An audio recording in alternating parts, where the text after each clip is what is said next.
Hi guys, welcome back to screen space Telugu. Finally Samantha గారు నటించిన మా ఇంటి బంగారం జస్ట్ ఇప్పుడే షో అయితే కంప్లీట్ అయిపోయింది. మూవీ రన్ టైం కూడా ఎక్కువే భయ్యా, 2 గంటల 34 నిమిషాలు ఉంది రన్ టైము.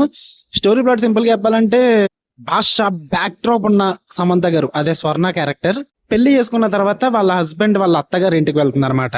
అది కూడా తన పాస్ట్ మొత్తాన్ని కూడా దాచిపెట్టి.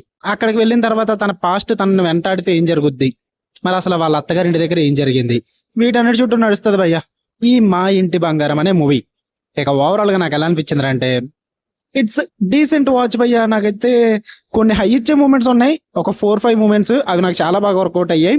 కామెడీ బాగా జనరేట్ చేస్తారు. మెయిన్ గా స్వర్ణ క్యారెక్టర్, హీరోయిన్ క్యారెక్టర్ తో పాటు కరణ్ మై అని చెప్పేసి తన ఫ్రెండ్ క్యారెక్టర్ ఉంటుంది భయ్యా. అసలు వీళ్ళిద్దరి మధ్య నడిచే కామెడీ అయితే భలే వర్కౌట్ అయింది నాకు. అసలు అంటే through out the movie enjoy చేస్తారు ఆ కామెడీ.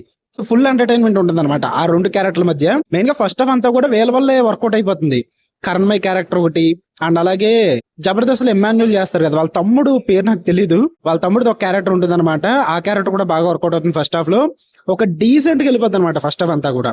ఇంకా సెకండ్ హాఫ్ లో కూడా కొన్ని హై ఇచ్చే మూమెంట్స్ అయితే ఉంటాయి. మెయిన్ గా బస్ ఫైట్ ఒకటి, అండ్ క్లైమాక్స్ లో వచ్చే గన్ ఫైట్ సీక్వెన్స్ ఒకటి ఉంటుంది, అదొకటి చాలా బాగా అనిపించింది. ఇదైతే సూపర్ బ్యాక్గ్రౌండ్ స్కోర్ తో మంచిగా ఎలివేట్ అవుతాయి సీన్స్ అన్ని కూడా, సూపర్ గా వర్కౌట్ అయింది నాకైతే. మెయిన్ బిగ్గెస్ట్ ప్లస్ పాయింట్ అంటే సమంత గారు అని చెప్తాను భయ్యా, ఎందుకంటే చాలా డల్ మూమెంట్స్ ఉంటాయి, బట్ ఆ డల్ మూమెంట్స్ అన్నిటిని కూడా శామ్ గారి స్క్రీన్ ప్రెజెన్స్ తో అలా లేపుతారు బారు. కామెడీ మూమెంట్స్ కానీ, అండ్ ఎమోషనల్ మూమెంట్స్ కానీ, కొన్ని ఫైట్ సీక్వెన్సెస్ కానీ, ఇవన్నీ కూడా కొన్ని డల్ అనిపించినప్పటికీ కూడా శామ్ గారి స్క్రీన్ ప్రెజెన్స్ వల్ల వర్కౌట్ అయిపోతాయి అవన్నీ కూడా. అండ్ ఫస్ట్ హాఫ్ లో కూడా కొన్ని ప్రాబ్లమ్స్ ఉంటాయి, అవి కూడా శామ్ గారి వల్లే వర్కౌట్ అవుతాయి అనమాట. లేకపోతే చాలా ఇబ్బంది అవుతుంది సినిమాకి. సమంత గారు కనుక లేకపోయి ఉంటే సినిమాలో చాలా బొక్కలు ఉందును, ఆవిడ వల్ల చాలా ప్లస్ పాయింట్ అయిందని చెప్పాలి. అసలు పర్ఫార్మెన్స్ పీక్స్ అసలు. అండ్ అలాగే దేవ్యాత్ గారు ఉంటారు, హిందీ యాక్టర్, ఆయన పర్ఫార్మెన్స్ విలన్ క్యారెక్టర్ లో కన్నింగ్ పర్ఫార్మెన్స్ ఉంటుంది అనమాట. చాలా బాగా పర్ఫార్మ్ చేశారు ఆయన కూడా. టెక్నికల్లీ విజువల్లీ కూడా మూవీ చూడడానికి బాగుంటుంది, ఎందుకంటే సెటప్ అంతా కూడా నాకంత ఐడియా లేదు ఇయర్ అంత అన్నది, బట్ అంబాసిడర్స్, పోస్ట్ ఆఫీసులు ఇలాంటివన్నీ కూడా ఫేమస్ ఉన్న కాలం అనమాట అది. సో ఆ సెటప్ అంతా కూడా టెక్నికల్లీ చూడడానికి బాగుంటది మూవీ. నెగిటివ్స్ ఏంటంటే, ఫస్ట్ ఆఫ్ ఆల్ మూవీ పెద్ద సర్ప్రైజెస్ అయితే ఏముండవు, చాలా ఫ్లాట్ గా వెళ్ళిపోద్ది అనమాట. ప్రిడిక్టబుల్ ప్లాట్, అందరికీ స్టోరీ ప్లాట్ తెలిసిందే. ఈ 1 మ్యాన్ ఆర్మీలు అన్నవి చాలా చూసేసాం మనం. సో అందువల్ల ఈ 1 ఉమెన్ ఆర్మీ మూవీలో మొత్తం ప్లాట్ ప్రిడిక్టబుల్ గానే ఉంటుంది. అండ్ అలాగే మెయిన్ శామ్ క్యారెక్టర్ కి తీసుకున్న బ్యాక్ స్టోరీ ఏదైతుందో అది స్టోరీకి తగ్గట్టుగానే ప్రెజెంట్ చేశారు భయ్య. నేను అదేం రివీల్ చేయట్లేదు. ఆ టైం లైన్ కి ఆ సెటప్ అదంతా కూడా పర్ఫెక్ట్ అని చెప్తా, బట్ ఎగ్జిక్యూషన్ నాకు అంతగా వర్కౌట్ అవ్వలేదు. అసలు అది అంత సాటిస్ఫైయింగ్ అనిపించలేదు అనమాట భాష బ్యాక్ డ్రాప్ స్టోరీ అయితే.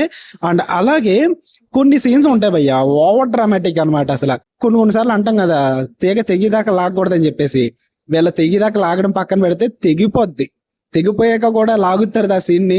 అబ్బో వదిలేండ్రా బాబు ఇంకా అన్న ఫీల్ అయితే వచ్చింది. మెయిన్ గా ఆ సీన్స్ సెకండ్ హాఫ్ లో ఉంటాయి.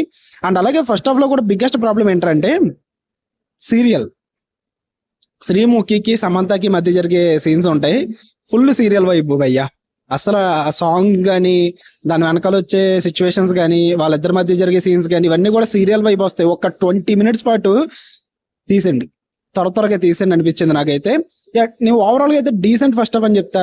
ఇంటర్వెల్ బ్యాంక్ కూడా మరీ అంత సూపర్ ఏం లేదు, నాకైతే ఇంకా మంచిగా డీల్ చేయొచ్చు అనిపించింది.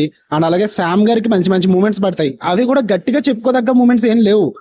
బస్సు సీక్వెన్స్ ఒకటి ఉంటుంది, క్లైమాక్స్ సీక్వెన్స్ ఒకటి ఉంటుంది, అండ్ అలాగే మధ్యలో ఇంకో 2 ఉంటాయి అంతే.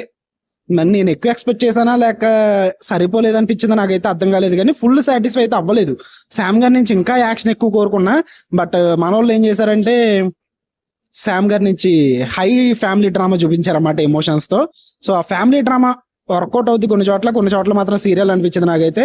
ఓవరాల్ గా it's decent watch by movie అయితే. ఖచ్చితంగా శామ్ గారి గురించి అలాంటి అండ్ కొన్ని హై ఇచ్చే మూమెంట్స్ ఉన్నాయి, వర్కౌట్ అయిపోతాయి. ఎంటర్టైన్మెంట్ పర్పస్ అయితే ఫ్యామిలీతో ఖచ్చితంగా చూడొచ్చు, పిచ్చిగా నచ్చుద్ది ఫ్యామిలీస్ కి అయితే. నాకైతే అదే అనిపిస్తుంది, చాలా బాగా వర్కౌట్ అవుద్ది. సో ఖచ్చితంగా మీ దగ్గర అమౌంట్ ఉంటే, మీ దగ్గర టైం ఉంటే సినిమాని థియేటర్లోనే చూడండి. మీ ఒపీనియన్ తెలుసుకోండి, నా ఒపీనియన్ మీద డిపెండ్ అవ్వద్దు, నా ఒపీనియన్ సీరియస్ గా తీసుకోవద్దు. జస్ట్ ఇట్స్ ర్యాండమ్ ఒపీనియన్ అంతే. ఓకే, మీ ఒపీనియన్ ఏంటో మీరే తెలుసుకోండి. మళ్ళీ నెక్స్ట్ వీడియో కలుద్దాం guys. Until then love you all, by.